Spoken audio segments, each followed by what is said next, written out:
علیکم dear viewers, welcome to my channel انوار علم و عرفان۔ علم و عرفان کی دنیا میں آپ لوگوں کی تشریف آوری کا شکریہ۔ دوستو، آج ہم یہ بتانا چاہتے ہیں کہ پروردگار عالم نے خواتین کو حکم دیا ہے کہ غیر محرموں سے پردہ کیا کرے۔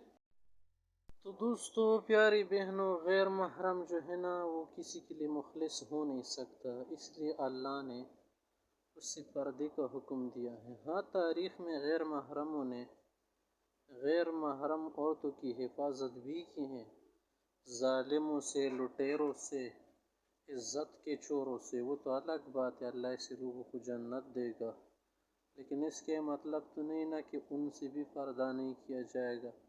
پردہ ہر ایک سے کیا جائے گا، چاہے وہ اچھا انسان ہو یا برا ہو، متقی ہو یا متقی نہ ہو، مخلص ہو یا مخلص نہ ہو۔